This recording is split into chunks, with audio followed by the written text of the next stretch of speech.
Hey everybody, Josh Sigurdson of World Alternative Media here. And as many of you may know, we face a serious security issue today. We are witnessing surveillance, the likes of which we've never seen before. We are seeing technocracy. We are seeing the push towards a global cashless society. In places like Utah, they are creating social credit driver's licenses with vaccine passports on them. When you look at Canada, they're saying you might need a vaccine just to get a driver's license in the first place. And a lot of people are concerned about their money being taken out of their bank. We have inflation issues.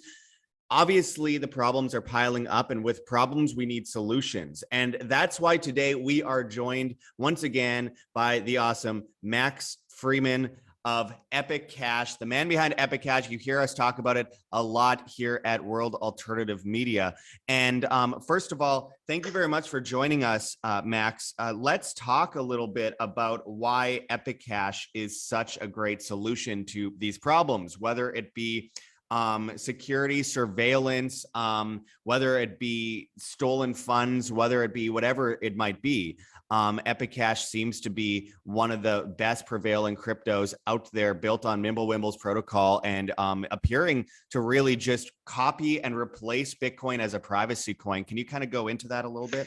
Yeah, so you hit the nail on the head. I would say the most important thing that Epic provides to everyone who uses it is the Bitcoin monetary concept of 21 million coins. So right now, BTC, what most people think of, the $50,000 one that's slow and expensive from 2008, that version of Bitcoin is not private. Ours is. They both have 21 million. Right now, that one is 19 million, more or less. Ours is 13 million, and the supply curves intersect. As of June 2028, the supply of both will be 20.3 million. And then they stay in sync for the remainder of their existence. So that's the first design element that we got right, is the 21 million. There's a lot of other great ways to do emissions, but this one works. And we wanted to stick with the principle of if it ain't broke, don't fix it. And then the next big thing that many people care about, you and I care about it very passionately, but not everybody does, is privacy. EPIC stands for Epic Private Internet Cash, or some people call it electronic private internet cash. But anyway, the acronym is the same. And so that's the next major differentiator, which is that if I send you a transaction in one of the older observable blockchain-based currencies like BTC, BCH, even some of the privacy ones where it's kind of like privacy light, there's various levels of surveillance, and the thinking is, well, I don't do anything wrong, therefore I don't care about my privacy. And you don't care until something happens to you, and then you go, oh, maybe I should have cared about that before my freedom was taken away. So I think privacy is something that more people will care about than do today, but even today, a lot do. And so on Epic, every transaction that you send peer-to-peer, it doesn't go through any masternode servers or anything special. It's entirely mined locally. That's encrypted. It's like HTTPS encrypts the packets on the internet itself. Our network encrypts your address and your amount. So if I pay you, I can't spy on your money like we can in BTC or ETH or one of these other ones. And so that eliminates many of the problems that are holding back the growth of the industry, which is great. There's over 300 million holders, but we can do a lot better. And one of those is confidentiality, because if somebody knows that you're sending a bunch of coins over to Binance, well, then they can go and front run your trade and dump ahead of you and move the market, and then you're going to get a worse price, and then they can buy it back. And so in Ethereum, that's endemic. It's happening directly in the memory pool of the miners. If there's a profitable trade that they can front run you and steal your profit, they will. And there's actually hedge funds that have been set up to specifically just do that, which attests to the growth of the industry. So with Epic, everything is private. And nobody can see anything. It's also very scalable. The blockchain is light and fast. BTC is 355 gigabytes and it takes 10 minutes to send. Incidentally, in April, it reached $63 on average to send during that spike. Now it's settled down a little bit, and you can get transactions through for cheap. But especially when Lightning comes on, we could see hundreds of dollars is the average transaction fee as far as the eye can see. And Epic already has quadruple the capacity in a 2 gigabyte data footprint, small enough to run on your phone, the whole system, and even mine next year, it's coming on fast, versus 355 gigabytes for 10 minutes. Ours is a fraction of a cent, in the thousandths of a cent. It's more of an anti-spam fee, so people don't try and DDoS the network that way. We're committed to low cost, we're committed to scalability. And so the idea is peer-to-peer electronic cash where you don't have to trust anyone. And the way that we achieve that is primarily through enhanced censorship resistance. BTC with the legacy ASICs and the reliance on centralized infrastructure like Coinbase makes it very vulnerable, especially since you need to replace the hardware every 2 years. Epic runs on commodity gear, so it doesn't have that problem, which means that it can't be controlled in the same ways.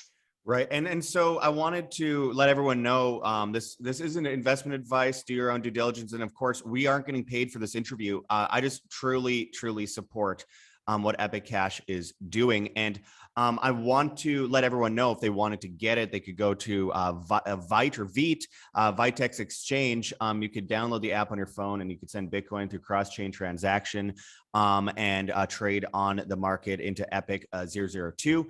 By the way, you can join the Epic Cash community Telegram if you want to. Now, I wanted to kind of get into this a bit. I love all of the privacy coins. I don't want to attack any of the privacy coins. I like the fact that there is some competition in that market because it's desperately needed. With that said, what separates you from the other privacy coins? What makes you guys far more superior, far more secure, far more private than the other privacy coins? Yeah, that's a great question. There's an article on our Substack that maybe we can link in. And really, let's take the 3 leading privacy coins, quote privacy coins. Let's say we take a little bit of issue with that particular nomenclature, but we'll circle back to that in a moment. So you have Monero at about, it was 5 billion. Now the market's a little down, so let's call it four something probably right now. Zcash was around 2 to 3. And then you have Pirate Chain, which I think is still around 200-300 million or something. And those assets are privacy coins. They provide that function, and that's what they do. Epic not only provides the privacy function that's on a par with those. Certainly, certain parties take issue with specific nuances of who can spy under which conditions and all of that. But for most people, is it private? Yes.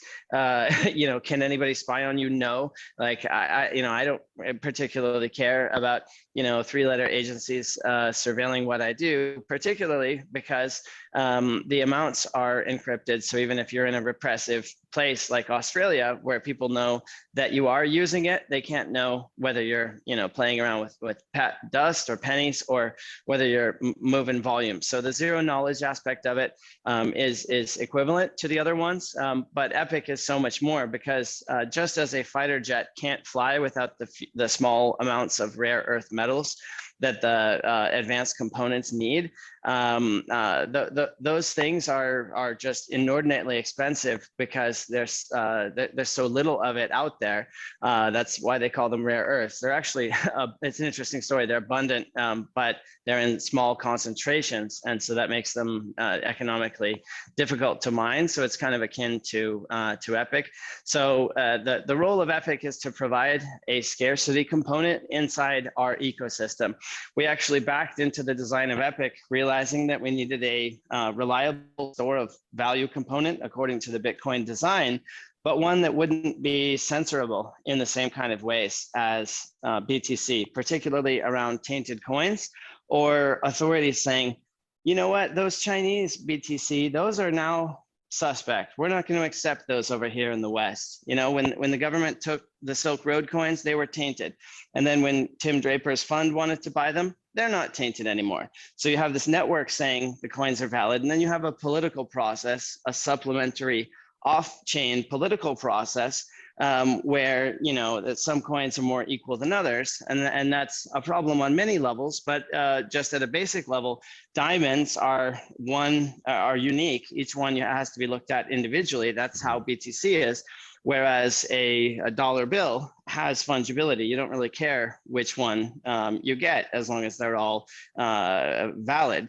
And so we've just taken the basic functionality needs of money and currency, which of course are two different things, and figured out a way to bake that into one system using not just Epic, but a number of other distributed data structures into the overall ecosystem. And they all work together in a very special way to make it so that you can do all your financial transactions without having to trust anyone or ask permission or risk getting your KYC information leaked and monetized.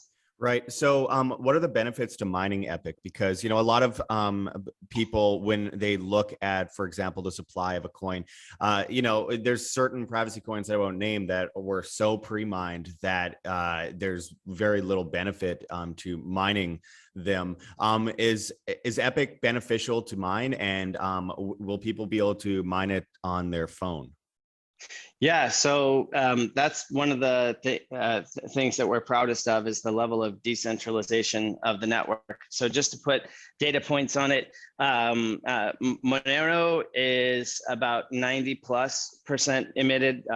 You can run it on a PC, but because it's only got a single algo that runs on cloud farms pretty well that compete with your laptop, the yield is very low. So Monero is primarily CPU mined. Pirate Chain is also very front-loaded in terms of its emission. I think it's also 90+%.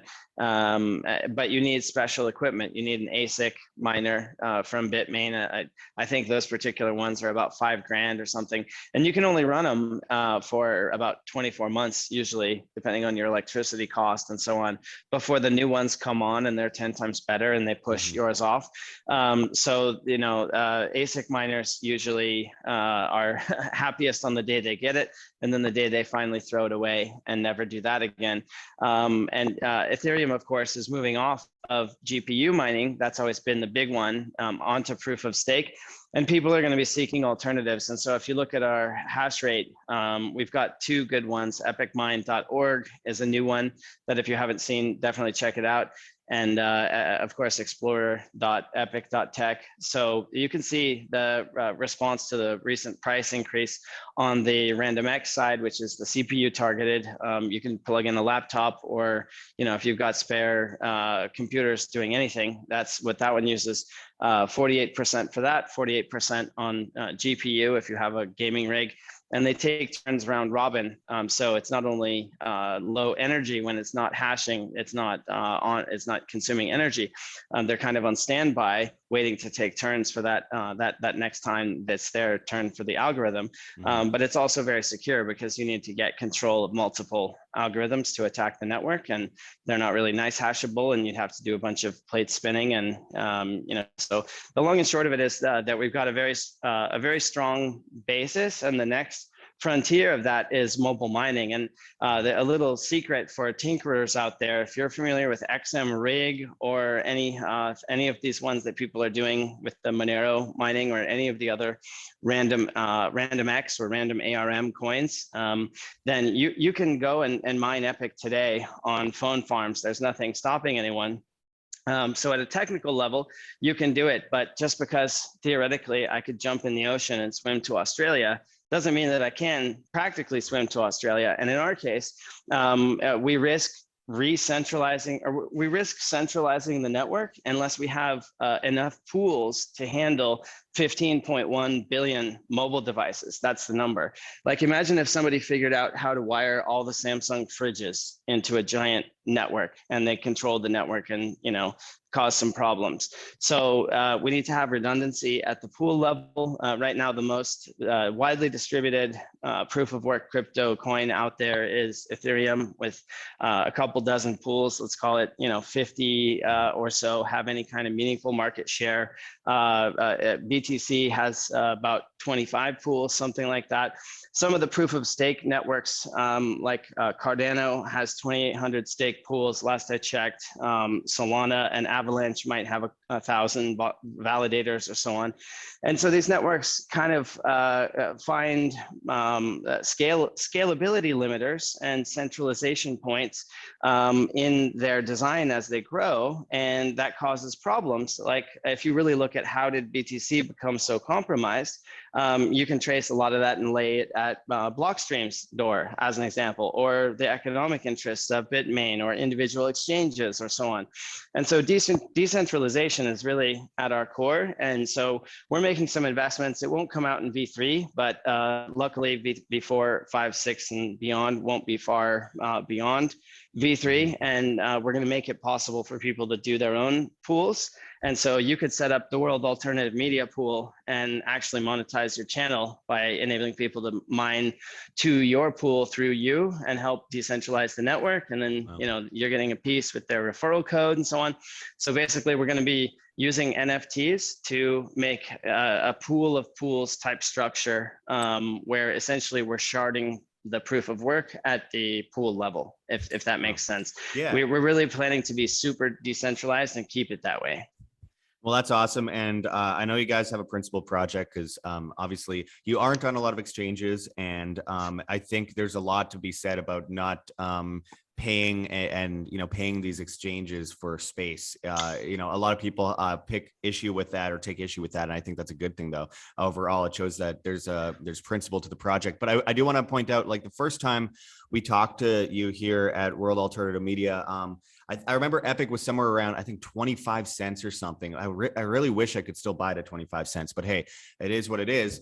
And it's been doing extraordinarily well lately. And it's been in the face of political issues. I really want to kind of round this off in a way where we can talk a little bit about the importance of this in the world today. A lot of people conflate, because something is cashless, that it must be part of the cashless system, the cashless society. Of course, the cashless society is centralized. It's attached to the banks. It's attached to government. It's a surveillance tool, and it's very, very, very dangerous to go down the path of a centrally planned cashless society. With Epic Cash, you have a way out of that. While sure, the price action is amazing, and I have no doubt that we'll probably see Epic go up parabolic as it has been to a great degree lately. I don't think anyone's seen anything yet. I'd like to hear you explain, just for those who are still not even in crypto, they see it as the mark of the beast or whatever it might be.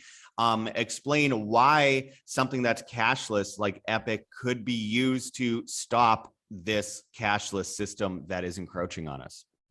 That's a great a great observation and a very common question, unfortunately. So let's unpack that a little bit. The question comes down to who is in control and who benefits. Yeah. So in the existing system, we have a privately owned corporation owned by primarily the wealthy families that own and control the Federal Reserve banks, and that whole set of creatures from Jekyll Island. It's a whole family of creatures at this point, generations on.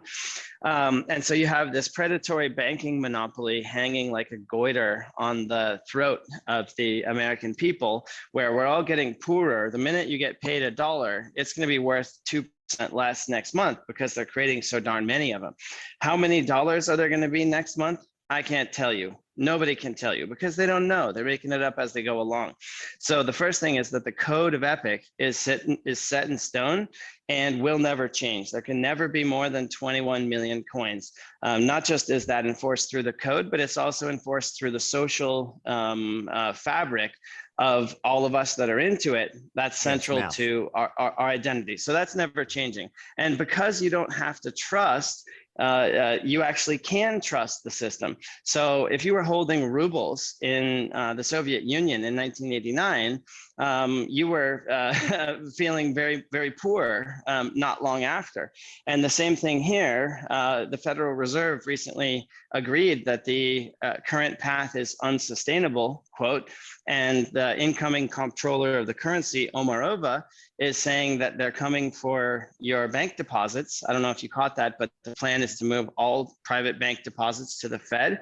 And the stated reason is because it's politically unpalatable to confiscate them unless they do that. So when Klaus Schwab says that you will own nothing and be happy, well, the happy part is in question, but the you will own nothing part is absolutely certain unless you hop onto a life raft. And so EPIC is an arc against inflation because the Federal Reserve balance sheet is going hockey stick. There's these newfangled ideas of something from nothing, modern monetary theory and stuff like that. And so we've seen this movie 450 times in the 20th century alone when fiat currencies reached their terminal end state. It's funny that people call crypto a Ponzi scheme because really it's the inverse in our upside down clown world. The Ponzi's are legitimate and ours are not. But anyway, so it's sustainable, it's 21 million, and it's really censorship resistant because unless you could somehow eradicate over 10,000 copies of the software on all these different devices and make sure that, every single one never comes back, like the network instantly springs back to life. So when a centralized system like Facebook goes down, it may take 24 hours to boot it back up. In this case, because it's true distributed Nakamoto consensus, if there is any interruption for whatever reason, people worry about grid down, no internet and stuff like that. The minute everything fires back up, it's back online. So it's really reliable. You don't have to trust anyone because when you take a payment, the network says it's valid. There's no chargebacks. There's no, no way that you can get screwed. And because of that, people can form unique like personal bonds based on not having to appeal to an authority in their commerce between each other. So, the argument of, the power grid going down comes up a lot. And I just want to point out to people, like, first of all, one argument is that if that were to happen, which it probably will, I mean, they're definitely planning to shut down the grid at some point. I think that's evident in recent days. But say that happens.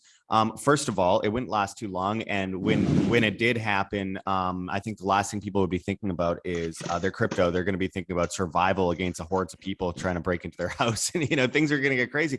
And then also on top of that, if you just like keep one version of the blockchain in a Faraday cage, like the point is you'll never lose that crypto.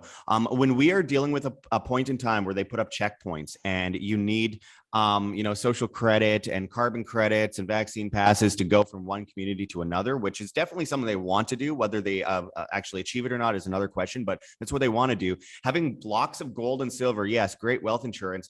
Going from point A to point B to secretly pay someone under the table. If you get caught with a bunch of gold and silver, you could get in a lot of trouble. If you have an ability to pay people, and we're just talking to the conspiracy mind here, if we're going from point A to point B with Epic Cash, it's something that you could actually hide. It's something that you could actually pay people and not get traced and tracked and surveilled. And this is extremely important in the future. And it's something that we need to contemplate because yes, there could be solar flares. There could be electricity, like the grid going down. That's all very temporary in the wide scheme of things when we're talking about something like this, because they need the Internet of Things in order to control people, and it will only be down for a certain amount of time. And there's also a lot of people creating their own alternative versions of the internet. Yeah, and to speak to that concern on two different levels. Number one is Epic is unique in that you don't need to be online to transact. I mean, ultimately, obviously the data needs to come back to the blockchain, but we have a technique known as offline file transfer. So I could send you the first half of the transaction through email, Keybase, write it on a piece of paper, whatever. And then you get that data, you sign your half, give it back to me, I commit it, and then boom, it's like neither of us could ever spend those funds again. They're as good as sent to the blockchain. We can go about our way. And then when Wow. we have access to a Wi-Fi signal, let's say we're in deepest jungles of Africa, we could do that and trust it. So that's a big breakthrough that I know is underappreciated. And the other one is that we're looking at a physical medium of exchange component. There's a company out in Switzerland that makes banknotes for actual nation states. And we've been talking to them for, I want to say about a year or so. We're going to do a design competition to bring people in.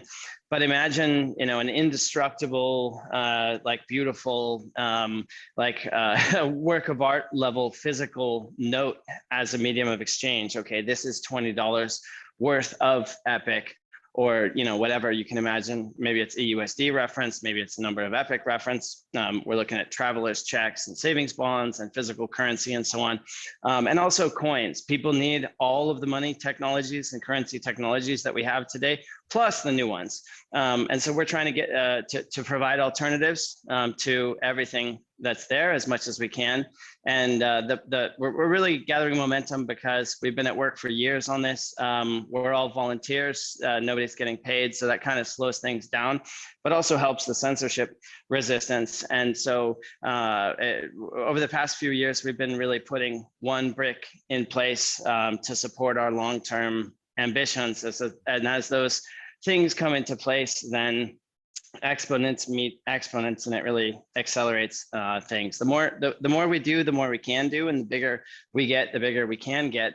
And of course, with Metcalfe's law, the value of a position in the network, which in this case is a coin, increases with the square of the number of people in the network. And so we've actually seen that directly in the charts, even without, you mentioned not on many exchanges. We're not on any exchanges. It's just one DEX platform and various P2P alternatives. There are a few centralized platforms, some of which people know about, some of which they don't, that are coming on Steam. I mean, it's what, 60, 70 million market cap right now. And so that's enough money to attract some interest, and that kind of creates a snowball effect. So it's got good fundamentals, and we're taking a long-term approach where between now and the next 7 years until we match up with BTC, it's that old saying, we don't have to run faster than the bear. We just have to run faster than our hunting companion who gets eaten first. And in this case, that's BTC, because in 2028, they're going to have 4 transactions a second, and it'll be 10,000 to send, and people can spy on you and tax you on unrealized gains, and say that your coins aren't good for these reasons and whatever. You have all those problems, or you can come in here. And what's the upside? What's the upside like? Just law of large numbers, coming into something that's already $1 trillion or coming in under 100 million. And so until we are greater than 1 BTC, which I know will happen probably a lot sooner than everybody imagines, I've been visualizing it in my mind for a long time, it'll still be a compelling value, because ultimately the value comes from the utility, and there's a lot more utility here.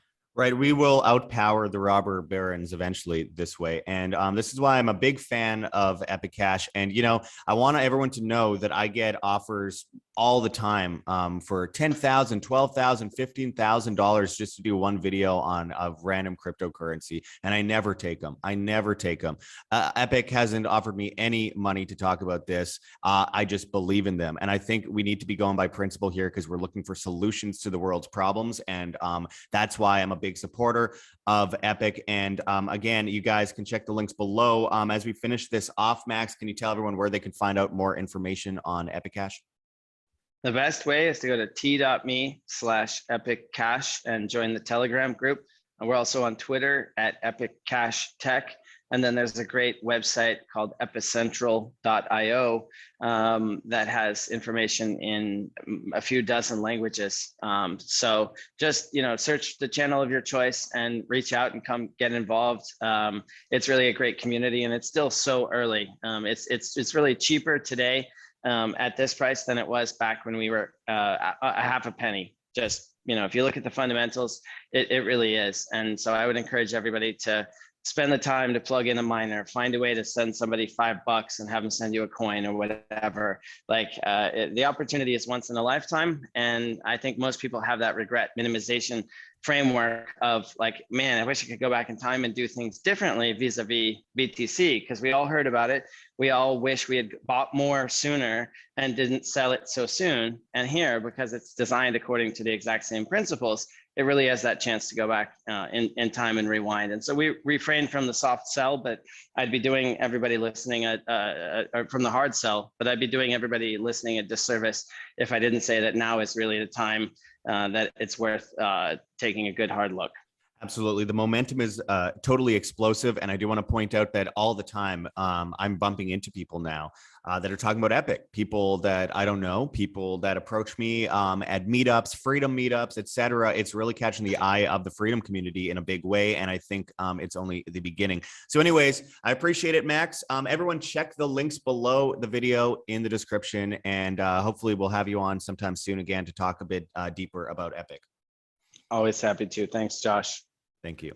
Make sure to check the links below. And this is very important to help keep independent media alive. GoGetFunding.com, Patreon, Subscribe Star. We have a PayPal address, we have a Bitcoin address, and we have a Cointree link with multiple different cryptocurrencies that you can help keep independent media alive with. You could also check out our affiliate with My Patriot Supply at whamsurvival.com, link below in the description. This is your source for 25-year storable food in the face of the imminent supply chain collapse, which of course is a controlled collapse.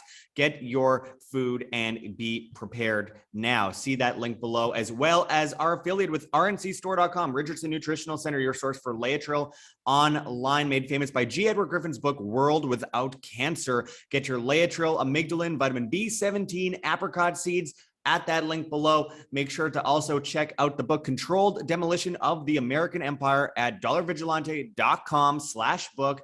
And also make sure to check out dollarvigilante.com for news on COVID, finance, crypto, etc., etc., etc. It has never been more important to help keep independent media alive.